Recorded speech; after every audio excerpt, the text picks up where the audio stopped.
Oh, sweet. Thanks, Plan B. Oh, sweet.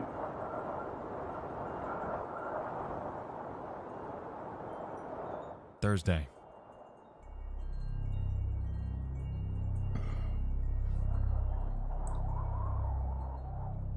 MoistCr1tikal was stuck at home during an excruciatingly long winter.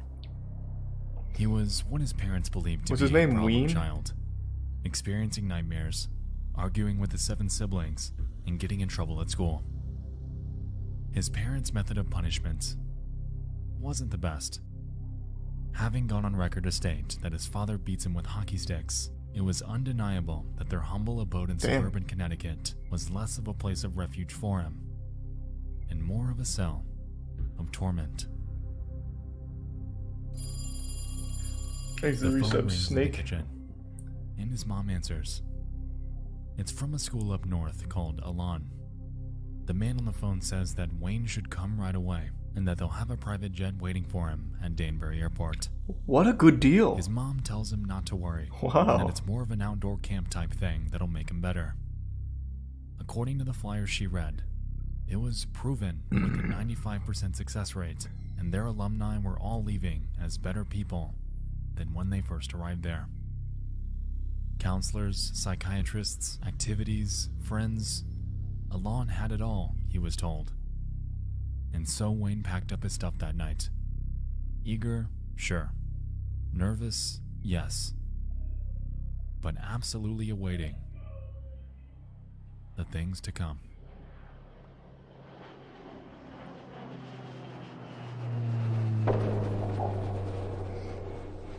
Thanks, the resub The Chuba. plane touches down in Portland, Maine.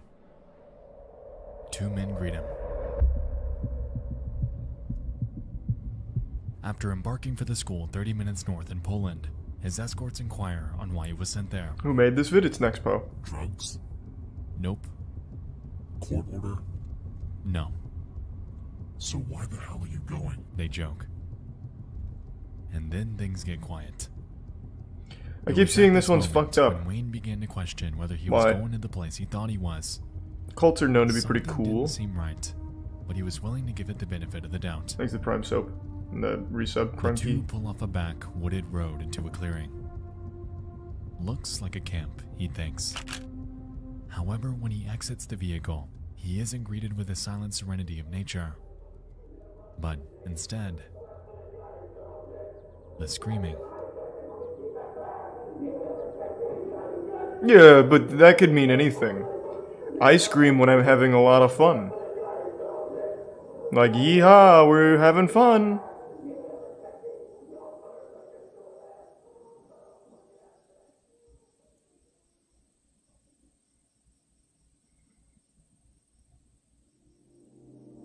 Yeah, I saw the American Horror Story cult season. American Horror Story is the best shitty show.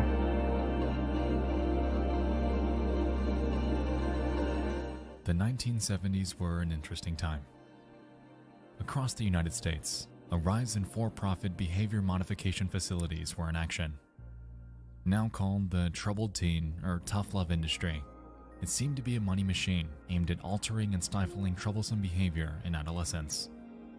Well, The someone's exact got date is to. hard to gauge due to the widely varying nature of the names, motives, and specialties of each of these schools, but they were widespread and only became more so throughout the 80s. It's widely believed that the parental reception to the era's youth were the catalyst for facilities like this. Given that this was the decade following the rise of the hippie subculture, authority was and had been challenged for years. Whoa! That facial hair is kind of nutty. That looks cool. It's like Wolverine, but not cool like Wolverine's. It's like a little cushion. That's nice. That's like an OG neckbeard. Resulting in a sort of panic among older generations. Resultingly, in early 1970, a psychiatrist Thanks, the named Gerald resub Davidson, Finca. alongside investor David Goldberg and a man named Joseph Ritchie, would band together to create a school named Alon, a private co-ed behavior modification program geared from grade 8 to beyond high school. Richie billed the facility as one that would correct bad behavior by teens without punishment, while painting himself as a genuine mentor that could help make that happen. They had a Sitting on website? 33 acres of land off of Number 5 Road in Poland, Maine, Alon's main campus was highly secluded and a long shot from any outside civilization. With numerous facilities in place, the school was well equipped to handle a student body in the hundreds, and within the span of just 1 year, they'd eventually meet that metric. Numerous alumni, much like Wayne, have gone on record to state that their initial, outside impression of the school was that it was like a summer camp in the Maine woods. However, Looks like a upon summer arrival, camp. reality would paint a different picture. Allegedly, the final minutes of the trip there were unforgettable, with Alon being Thanks, Resub. shrouded down a long dirt Jibu road Hani. in the middle of the wilderness, and made up of rundown trailers and buildings, giving it a frightening feeling of dread. Furthermore, some have stated It does that look like once they Crystal exit Lake. the vehicle expecting a lively campground, they're instead faced with a sight much stranger. Some students were spotted wearing degrading signs, some shackled in handcuffs, What? some being yelled at, and bizarrely, everyone would just pretend it's normal. At this point, They it's been take noted discipline that very some students seriously. attempt to flee. They weren't entirely sure what the Alon school was, but it was clear to them that it wasn't good. These escape efforts were always futile though, as Alon stationed guards around the campus to chase and subdue outliers that would attempt this. Considering how the school was marketed, touting itself as an altruistic institution genuinely concerned with helping troubled teenagers get better, it was clear from the outside that those claims were a reach. Is that Charles Manson teaching the class? But Man, they got just how far celebrities, would they take teachers. that? Good for them.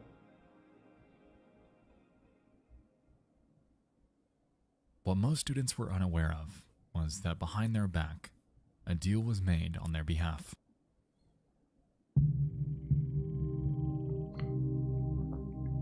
With nothing but a simple signature Hey, and do some payment, pooperoonie. parents could sign their child's life over to Alon, which advertised itself as a positive, reaffirming center of growth. According to an excerpt from an early 2000s archive of their website, we can observe the vernacular this is pretty they used to recent. appeal to each parent. Dear parents, we're very aware of how lonely and confused you must feel as you sit down to read this. If you're like the parents of most of our students, you're faced with an adolescent whose behavior is out of control, and you don't know why. A youngster who's been given everything and is throwing it all away is difficult to understand, but you can see that this process is progressive. The most saddening part is knowing that your offspring is ruining his or her future. Your own pain is difficult, but your pain for your child is unbearable. Yeah, they're not reaching their By full coming to potential. Milan, you have come to a truly different school. We can't offer you miracles, but we can offer you hope. We know that your journey to this point has been painful. We hope Milan can change its course. On top of this, school staff were known to hand out flyers to parents while persuading them that their child just might be troubled. It's been noted that Joseph Ritchie was somewhat of a salesman. He was charismatic and excelled at convincing parents of all the good that Alon could do for their kids. The good that, as we'll soon find, was all a lie. I'd like to let it be known that Wayne's Alon admission story was on the lighter side. For most of the other students, things were handled a bit more violently. Instead of a plane, school alumni have gone on record to state that they were transported by van.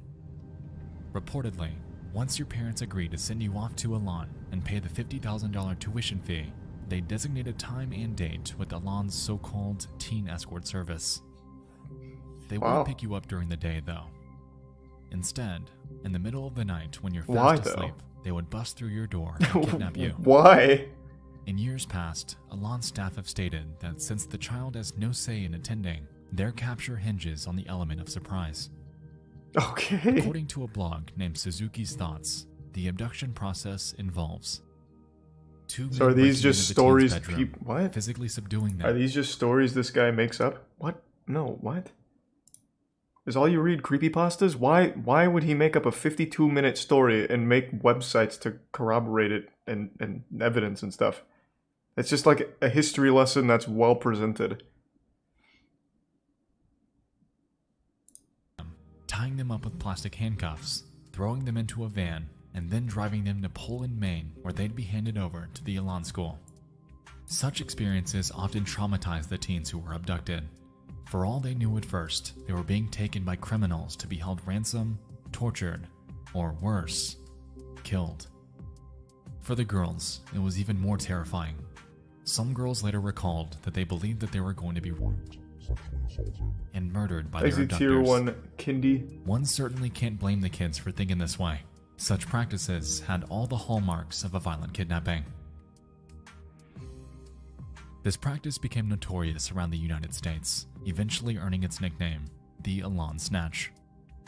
If So this was wasn't so an indication, well known that it had was its clear own that name? Morality wasn't the school's strong suit. But that ultimately begs the question, would it stop there? Or was their torment only just beginning? Thanks to resub Zillizy. The 70s, man? What are you talking about? This was in 2000. They have a fucking website. Had a website. Day 1. Students would typically arrive to Elan during the early morning hours of the day. Oh, Due it to the started nature in of the their transport 70s. to Oh, campus, gotcha. they were I see what often you're known saying. to resist their escorts. I see what you're saying, It's been sorry. noted that their capture was designed this way, utilizing their escape attempt against them as a tool to convey that no matter what, they're not getting out of there. And with this came the first steps of dehumanization, instilling the feeling that their basic rights have been robbed of them, in turn making them feel like less of a student Thanks to resub and Zugi. more like a prisoner. Well, they did just get This kidnapped. sentiment was taken even further when they're physically taken inside the school. Often, the first stop would be the dormitory showers, which served as a tool in robbing each student of their sense of individuality. Reportedly, students are thrown into them with absolutely no privacy and are demanded to remove all of their clothing and valuable items. After complying, they're given what Elan calls no-image clothing, which, as the name implies, simply includes a bland, colorless shirt and pants, effectively forcing them into a state of conformity. Well, let's not get carried away. A Following white this, t-shirt's pretty each new cool. student would be taken into a common area where they're I assigned wouldn't what Elan necessarily calls look a too big deep brother. into that. This, in essence, was a tenured student designated to be a guide. On paper, they were told to help their students adjust to their new life on campus, somewhat like a peer, while educating them on how great and effective the program is. In reality, though, this relationship was far from friendly. It's been reported that big brothers would often try to deceive their newer counterparts, enticing them to run away or to break the rules. If the student had ever agreed or attempted to listen to this, their behavior would be reported to school staff, resulting in punishment. As we've seen in studies like the Stanford prison experiment, I'm sure you can see why this would be a bad idea. I don't know that experiment. Oftentimes, big brother figures, much like staff, would take great pleasure in exerting their superiority over the newer students. It fulfilled them in a way that was almost cult-like. Yes, you do. I don't know that one. Hey, well, thank you for that, Stove. I heard about the Alan Wake announcement. I'm excited. Looks like the house from Promised Neverland.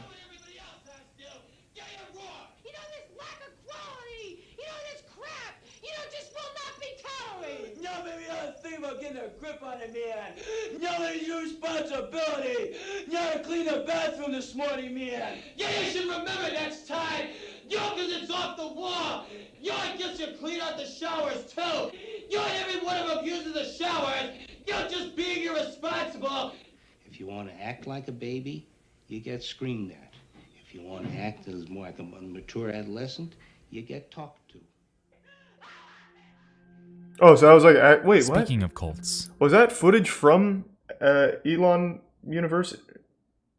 Is it Elon or Elan? I don't know how to say it. Either way. But didn't he just say that they were forced to wear, like, the colorless shirts?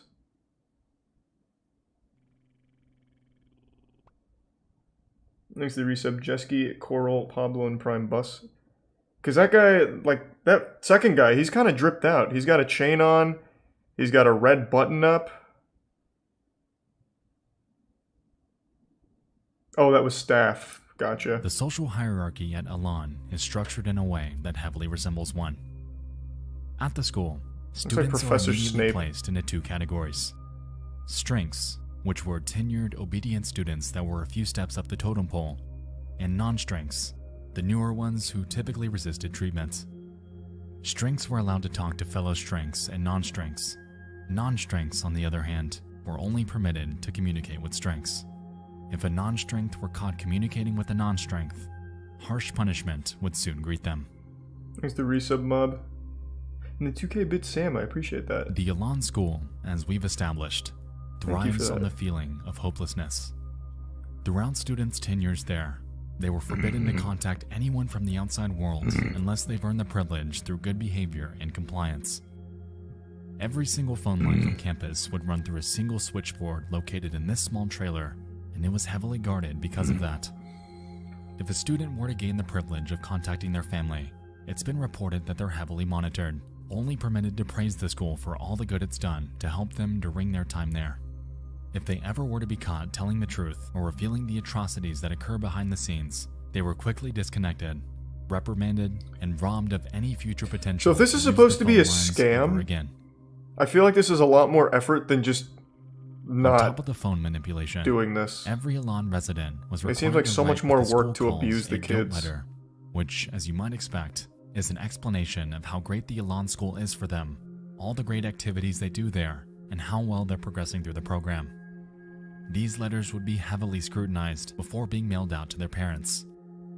Effectively, this tactic's goal was twofold: to allow Elan's facade to remain in place, Thanks to resub Hoof, and to entice Chris, their and 5 parents gifts to of spend more Sage, money and on their Tier 1 treatment, Aria. in turn keeping them there Thank you, even Sage. longer than they had ever planned to. Resub Akrai.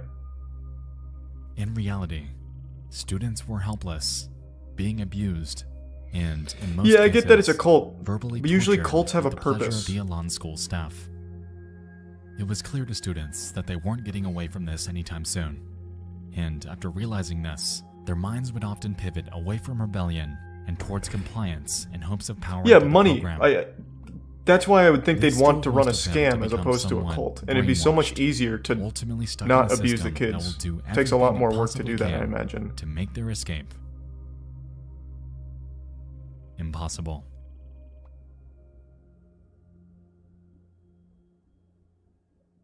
So I'm assuming there is a point to the cult, like they want to turn these kids into like super soldiers or something. I don't really know. But if it was just a scam, they're putting a lot of work into it. Whereas they could just take the kids here for $50K a year and As just you let might them play expect, basketball the and rules sleep. at the Elan School were immense, exerting nearly totalitarian control over everything that happens. Joe Ritchie's set of rules, which he called guilt, was gargantuan and needlessly meticulous. Thank you, Tier 1 Weelu. As a student at Elan, you would be expected to refrain from doing the following: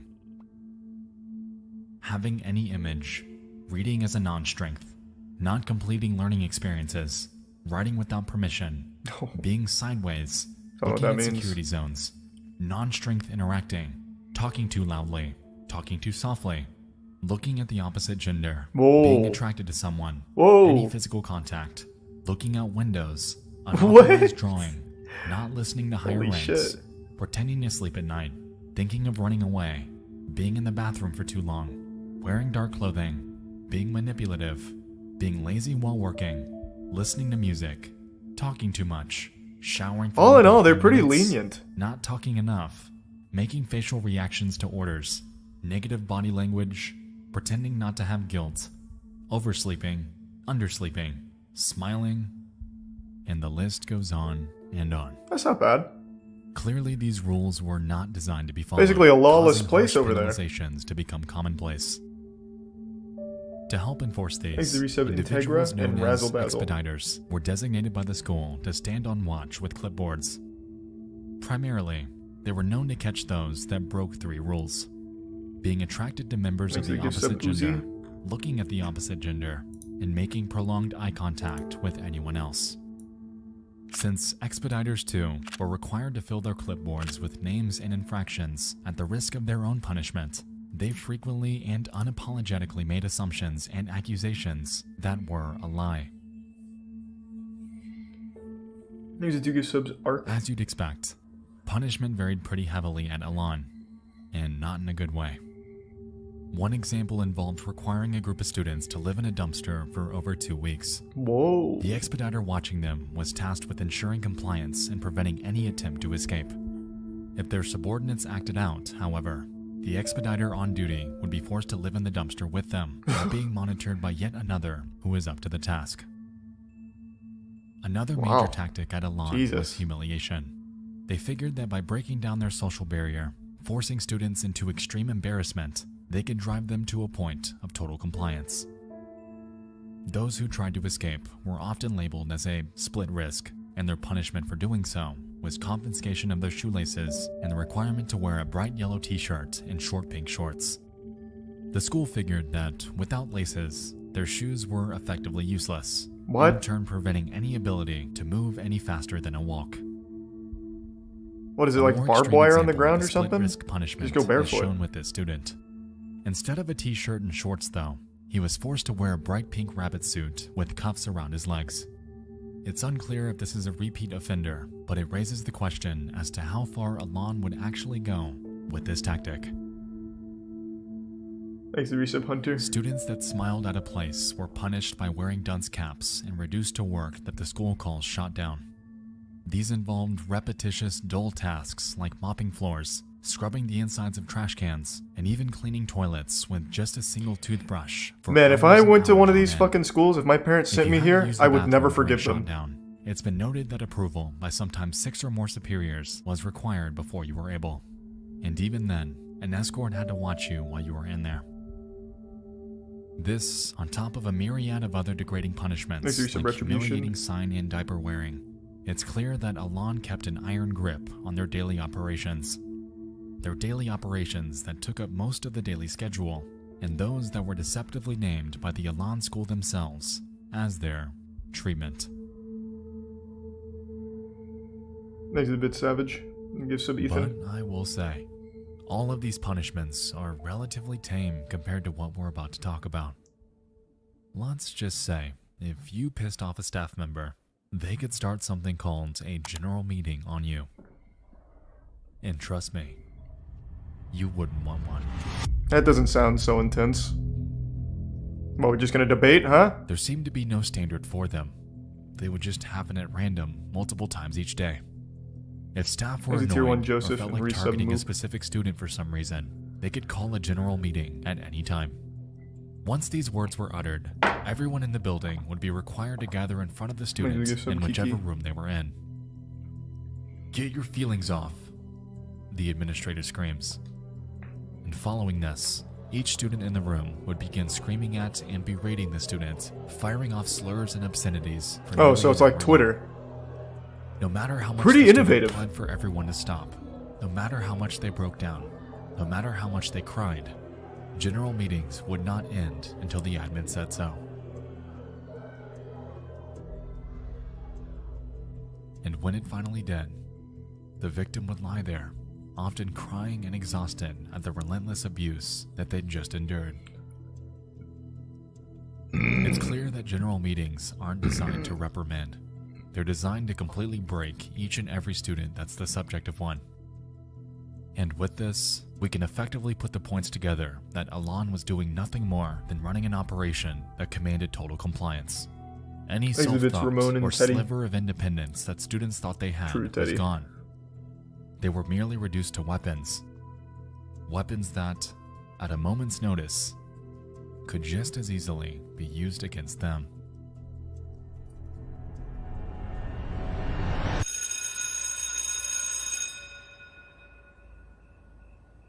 "7 p.m. Are they also haunted by vampires or something too? Like, how much worse can it get? Contrary Fucking to its werewolves or focus something? on academia and outside marketing, school time within Elan was secondhand to the students' treatment. Typically, the time frame for learning was 7 to 11 p.m., but sometimes could run longer. As you might expect, there were no extracurriculars, no physical Thanks to education, tier 1 Squish no and the resub projects, Kakaru, no Zero, and legitimate Gengar. exams, nothing. Instead, students were required to grade themselves on work that they were self-assigned with absolutely no direction. The structure of class typically involved a staff member supervising a room full of children. Each night of learning involved completing work out of freshman-level textbooks, which, unsurprisingly for a group of teenagers, would be immensely uneventful. Given that class time was after a long day full of verbal abuse, monotonous tasks, and a hierarchy system that does nothing but suffocate the lower classes, students dozing off and losing track of their work was expected. Curiously, school time too was regarded as a privilege at Elan. I guess Joe Ritchie has gone on record to state that the class schedule itself was designed this way on purpose. Allegedly, he believes students were easier to control while sleep-deprived and utilized even this as a medium to work against them. By 11 p.m., if a student makes it through a night of work without issue, school hours then draw to a close. Not bad. They're quickly released from class and escorted to their dorms, which were often in the form of uncomfortable, impersonal, military-style bunk beds. That's military style? A piece of wood? Sleep was known to be difficult, as designated students named night owls were assigned to stand guard with flashlights. In regular intervals, they'd shine them on the sleeping students to both ensure that they hadn't escaped and to secure the fact that they're actually asleep. What? A requirement that, as we can recall, was also in the list of Elan's rules. And if one actually manages to calm their nerves, dozing off into their only time of tranquility, that would allow them to effectively place the cap on a day in the nightmare. That is Elan. Thanks to the Prime, Avanath, True Toxic, and the 10 gift subs, Nataroni. Thank you, Nataroni. I want to look something up real quick. I'm curious. Let me see something. I don't want to spoil anything, but I do want to see something.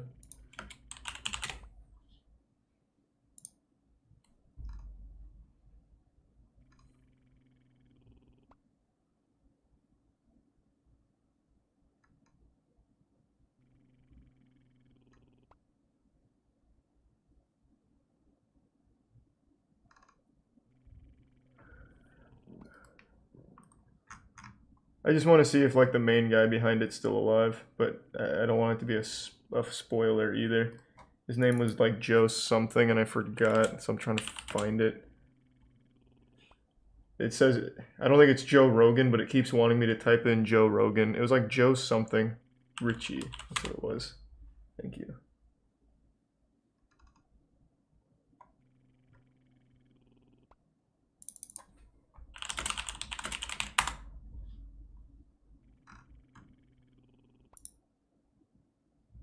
He's dead.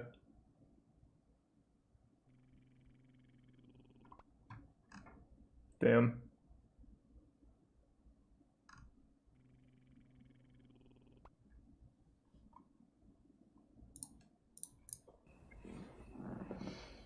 Thanks to Prime Tarkus and the resub Paranoid and Cookies and the Tier 1 Matt.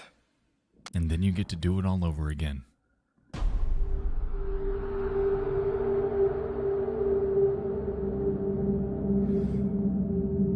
A notorious aspect of Elan, among everything else that happened there, was something called the Ring. Considered the highest level of punishment, Elan staff could make the call to start the Ring at any time. The structure was set up similar to that of a general meeting, and was typically commenced when school staff believed that the punishment wasn't harsh enough for a specific student. Well, I gave them safety equipment. In the Ring, a student's designated as a bully and is outfitted with a face guard and gloves. Surrounding them are troves of others that are commanded to scream and yell obscenities at them. While this is taking place, specific students will be chosen to compete against the bully in numerous fistfights until school staff decided that they were sufficiently injured. No one was safe from the Ring either. Some bore pre-existing injuries, some were much smaller than their opponent, and some were even pregnant. Wait, what? Even worse, things seem to be treated like a game, with superiors commentating. This is only up to high school. TV. In reality, how are the... This was the furthest... Wait, I'm super curious then. So how were some of them pregnant? Because you're not even allowed to look at the opposite gender. And assuming that you lived here for a year, how would you get pregnant? That makes no sense to me. I guess if they could have arrived pregnant, which would check out. Staff? Oh, I see what you're saying, by the staff. Right.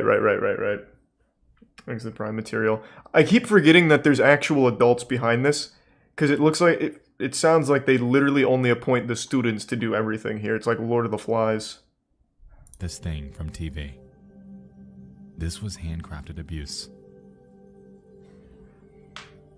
Alon was meticulous about orchestrating fights for the ring, too. It's been noted that certain students would regularly be punished for another's actions, effectively engineering anger between them. This was often noticed between big brothers and their subordinates, as they'd be punished for the actions of their newer counterparts. And once they were angry enough, a ring fight would commence, often injuring students so badly that they'd sustain permanent brain damage, PTSD, and even death.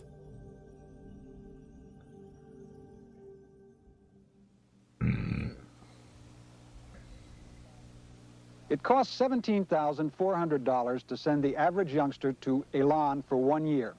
Even at that price, there are judges, social workers, and parents who consider it a bargain. Elan's defenders claim it has the most consistently effective program for salvaging young people who are too difficult for other facilities to handle. So many states want to use Elan that there's a waiting list. But on the other hand, one state agency in Massachusetts will no longer send their youngsters here because they object to the way the children are treated. One reason is the use of physical punishment. Joe, you make no bones about it. There is corporal punishment here at Elan. Tell us about it. What are the stages it comes in? Who's it administered by? Well, it's administered by the kids, first of all. Corporal, it's a harsh term, okay? What it is we have the ring, okay, which... Oh, he's super open about it. Misinterprets. It's not a boxing ring. It's a ring of human people. The bully is introduced as what he is. In this corner is the bully who's trying to turn this facility into a detention center. Okay? And in this corner is the house champion who's going to show him why it can't be done. And that's exactly how it does. And we never allow the bully to win. But girls get put in the ring, too. Well, girls bully as well as boys do. I mean, you know, it doesn't... You know, we're a equal rights facility. Oh, that's progressive. Okay. Spanking, which is symbolic. Again, it's a last resort.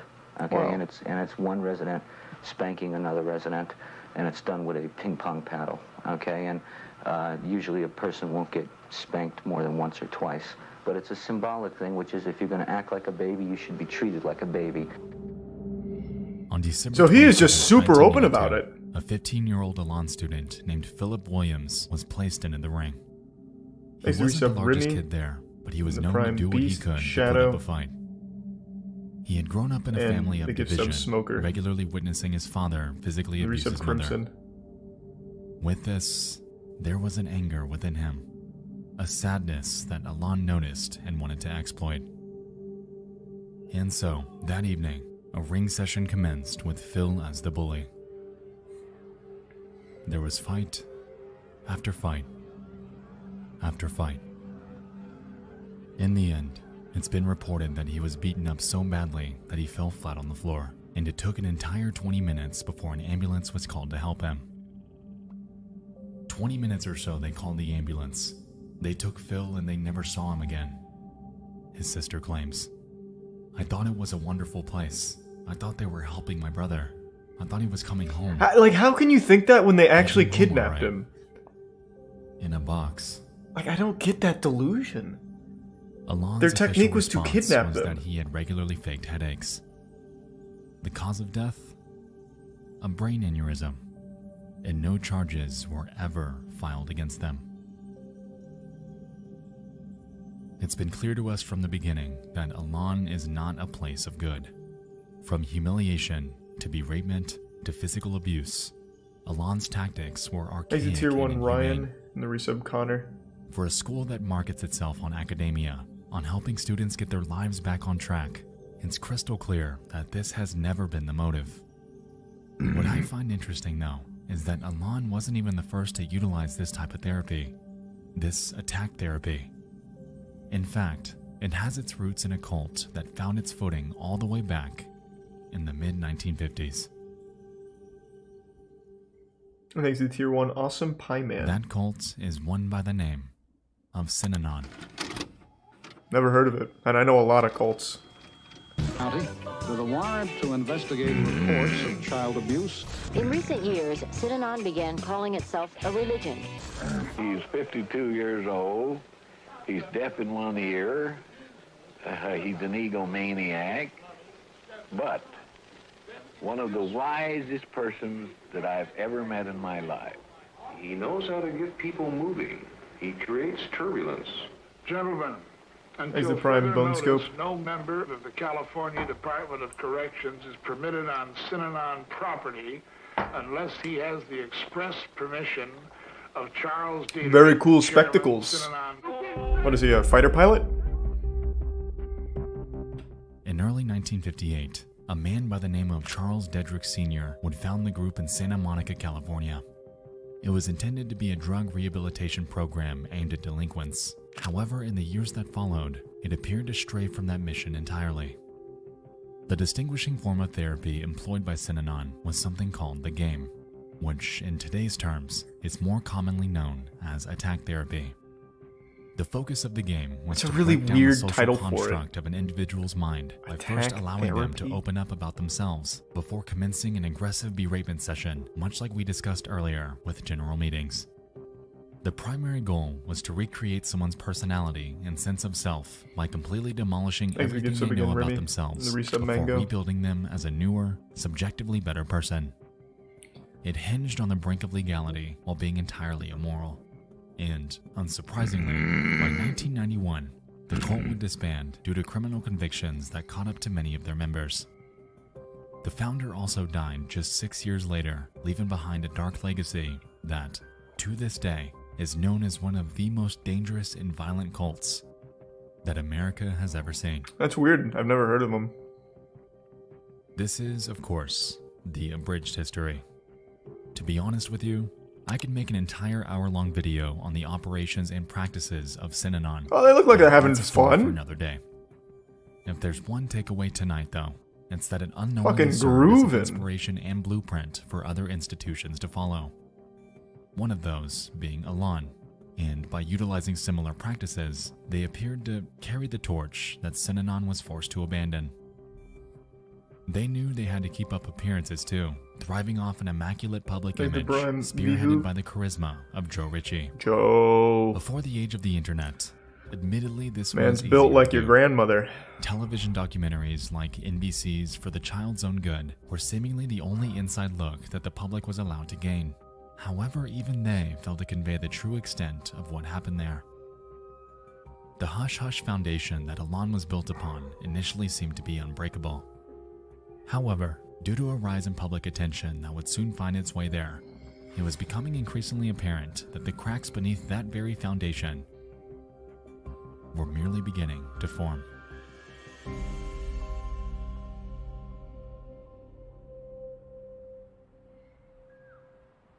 Is it Prime Pink?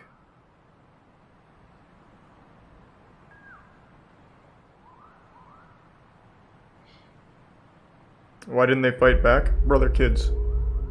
What do you mean?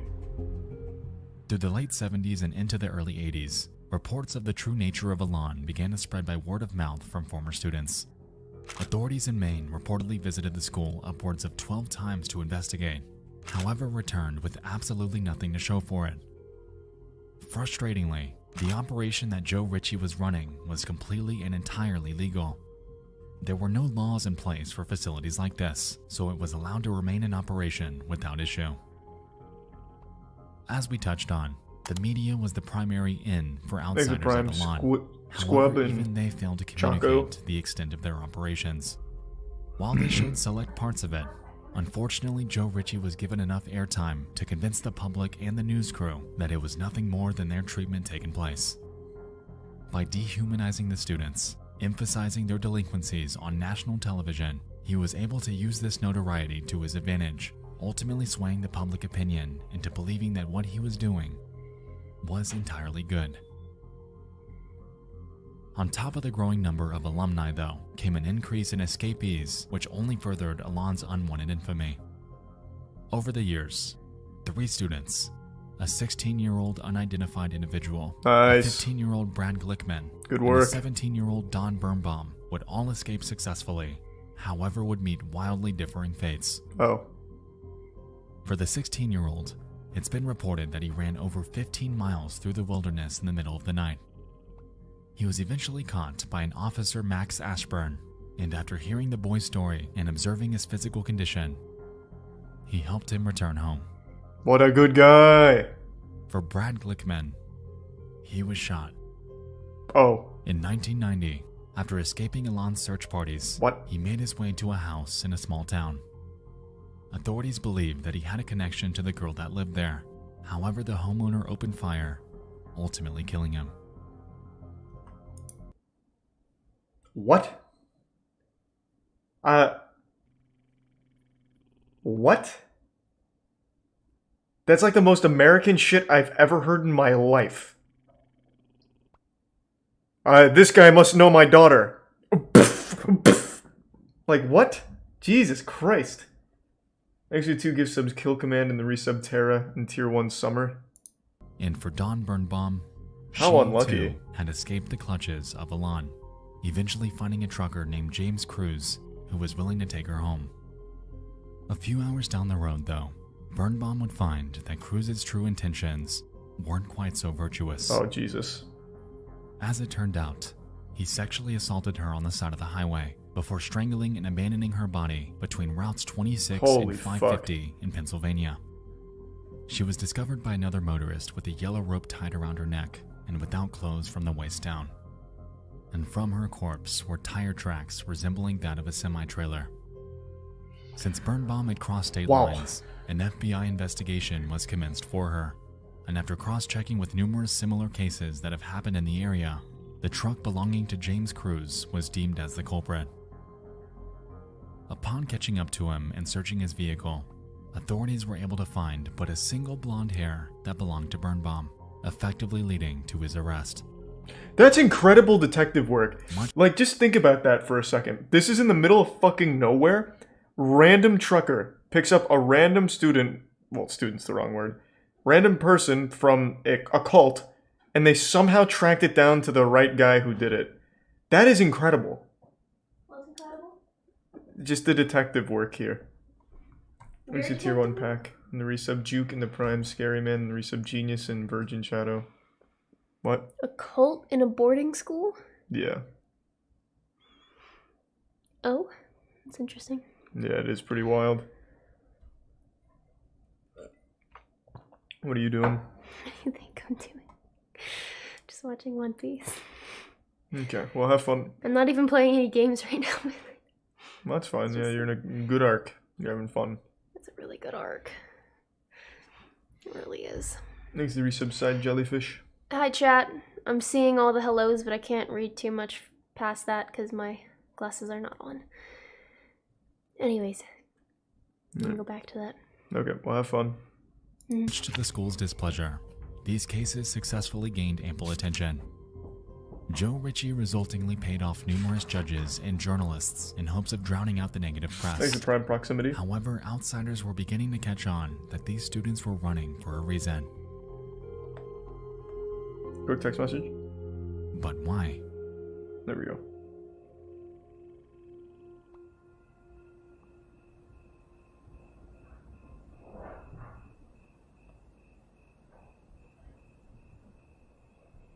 Okay. All good.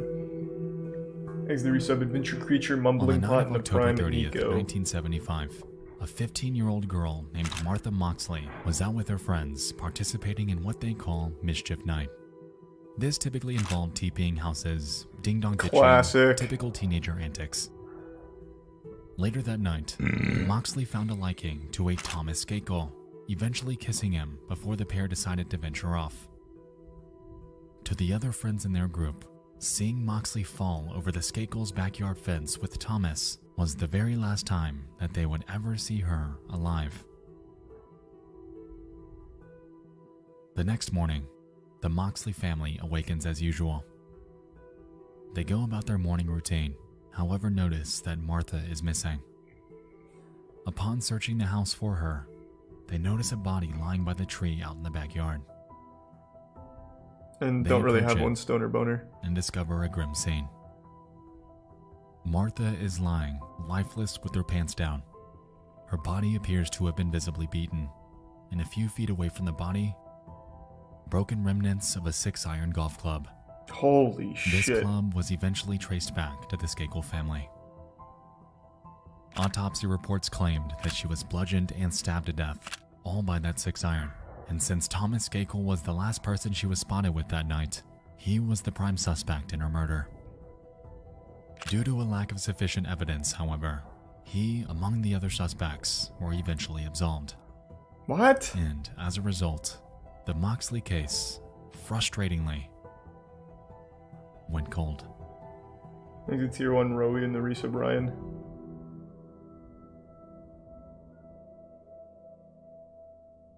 Three years later.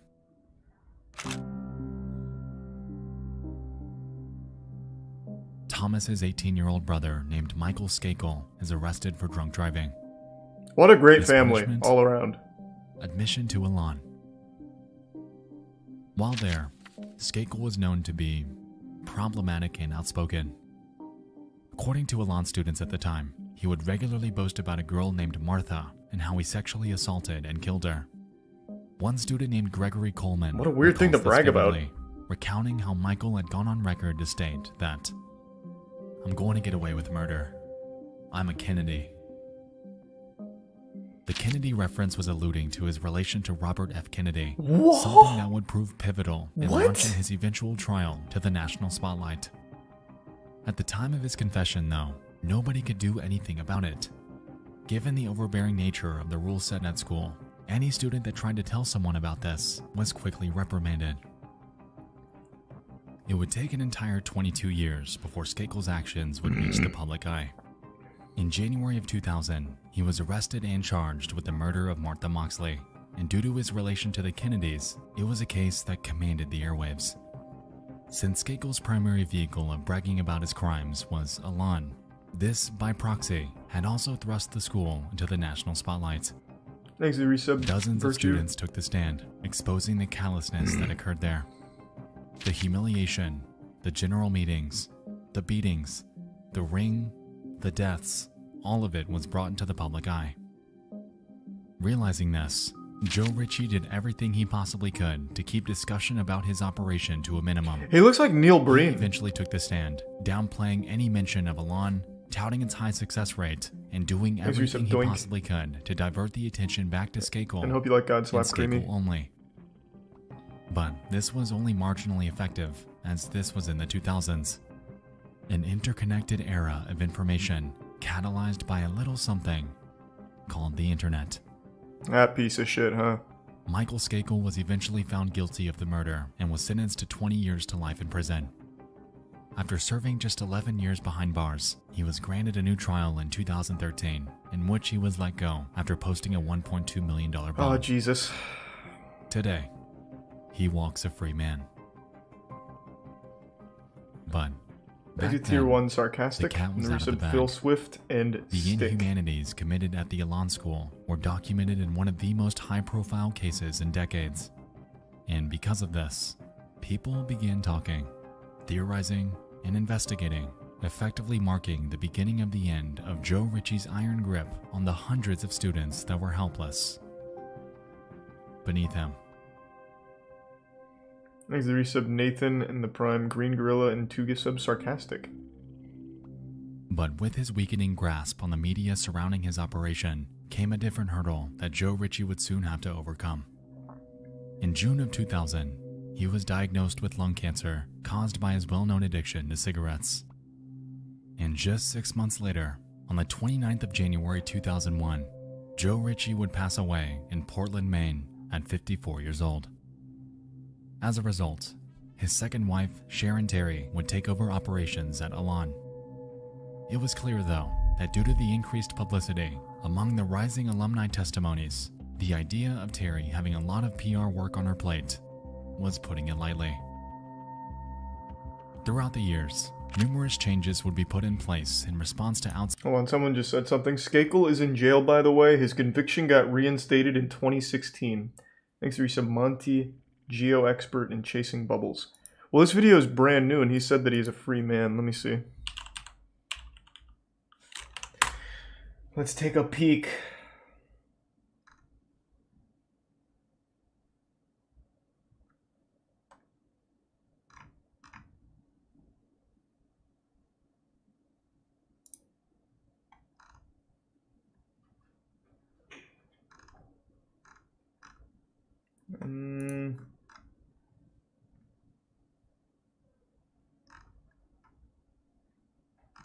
I don't see anything about him going back to jail.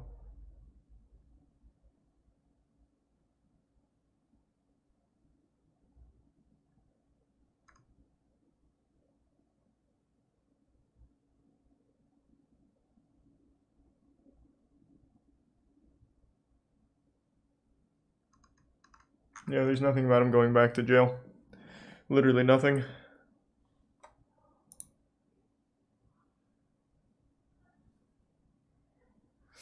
It got reinstated, just exonerated in 2020. Not true, sarcastic. Exit tier 1 dub nuggets. Check the wiki. Check the the fucking Skakel wiki? What are you talking about, man? What wiki? October 30th, 2020. Michael Skakel won't fit. Oh my god. I hate when I hate modern journalism where you have to turn off ad block.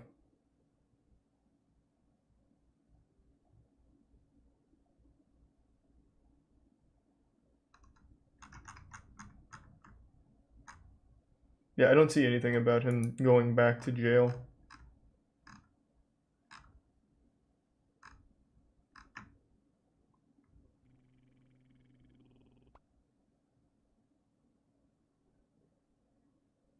I see what you're talking about in 2016, though, where they reinstated the murder conviction, but then in 2018, it seems they vacated it.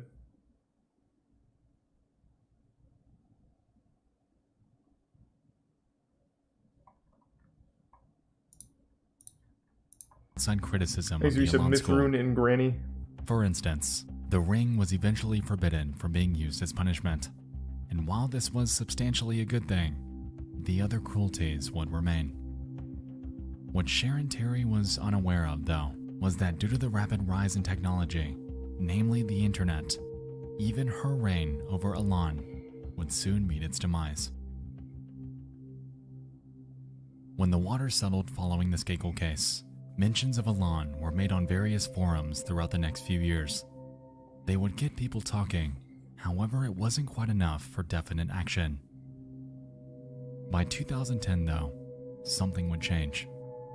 A website that we all know very well would help spearhead one of the most effective exposed stories in the history of the internet. I want to take a guess. I don't know the story, but I want to guess. Is it Something Awful? Something Awful used to be pretty powerful. No way, is it Reddit? God damn it. That website was Reddit. Son of a bitch! On November 26th, 2010, a man named Jeff W., who went by Gazaz My Hero, would make a post titled, "Even skimming this once will blow your mind. Most probably think it's made up, but you'd be dead wrong." Within it, he explains that he was an Elan student in 1998, before outlining, in detail, the reality of what took place there. They're mostly points that we've already covered and explored in great detail tonight. But back then, these claims were unbelievable. The school was very much still in operation, so some initially had a tough time wrapping their head around the fact that a place like this actually existed. But then came the comments. The other stories from other alumni with their own experiences. Gazaz My Hero's post carried weight. It was real, and these atrocities needed to be tier known. 1 Dewey Nose and 2 gift sub Zuki. Eventually, this thread would rack up over 2,000 likes and 1.4 thousand comments. While this may not have caused Elan's closure outright, It aggressively reopened old wounds. 2010 was not 2000. The internet user base was exponentially larger than it had been, and resultingly, the effectiveness of this newfound attention caused a massive amount of backlash that the Elan School had never before experienced. These 3 sub-chimeras. 4 months later. On the 23rd of March 2011, the Elan School announced that it would soon be shutting down. Cher and Terry blamed the call on what they deemed to be libelous remarks made about them online. The school has been the target of harsh and false attacks spread over the internet with the avowed purpose of forcing the school to close. The school, unfortunately, has been unable to survive the damage. Shucks. And on the 1st of April 2011, the Elan School would close its doors. What a great date to close on fucking April Fool's Day. They blamed it on declining student numbers in hopes of diverting the attention away from the actual cause. But on the outside, everyone knew the real reason. For students, this was unbelievably good news. However, the damage they endured was something that would remain. Thanks to the Prime Fans and Sutrus and the resub, Wilhelm, It's been reported Geegan, that and numerous Cold Dog. suicides have occurred as a result of attendance at Elan. PTSD with alumni is rampant, and it's clear that the school had done nothing but damage people. A filmmaker and former student named Todd Nilsson, creator of a fantastic Elan documentary named The Last Stop, has gone on record to state that, as a student, he was helped by their unconventional tactics, but he knew the majority of others weren't quite so lucky. Today, hundreds of stories remain online about the cruelty committed at the Elan School, about the facade they upkept for 41 years. Reading through these are eye-opening, and you can find them on nearly every piece of media and documentation that exists about Elan online. To all of you that have shared your stories, that have opened up about the torment you went through, your voice is the reason that Elan ceases to exist today. This video would not exist without you, and I wish I could say that I feel your pain. But I don't.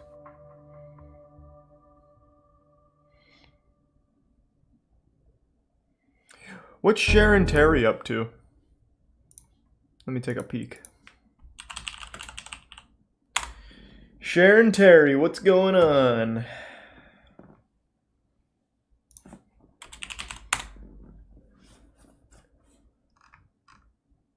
Wow, since 2011 she has vanished. Holy fuck. Her spirit was trapped in Elan, and when it closed down, she just ceased to exist. Holy fuck.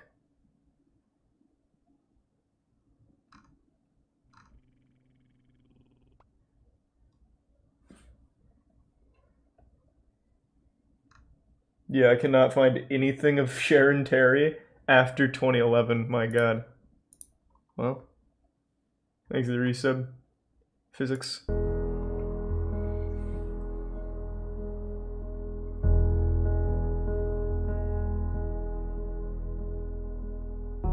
While there are and have been other facilities like this throughout history, those are another story for another time. The legacy that Elan left behind is a dark one. Knowing the true history of what occurred off Number 5 Road is haunting. And no matter if it forever stands physically, the psychological destruction that it left behind will very unfortunately forever remain. Thanks the resub Bloviator. That was good! That was a very interesting story. God damn, that was fucking intense.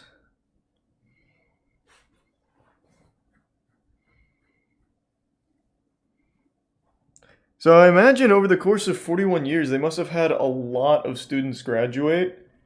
And I'm really surprised that it took Reddit to be the one to finally shut that shit down.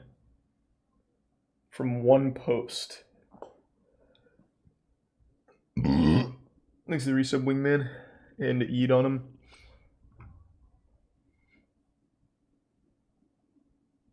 The graduates were brainwashed. That's true. I guess it's hard to really understand that perspective, since I obviously wasn't there for the brainwashing.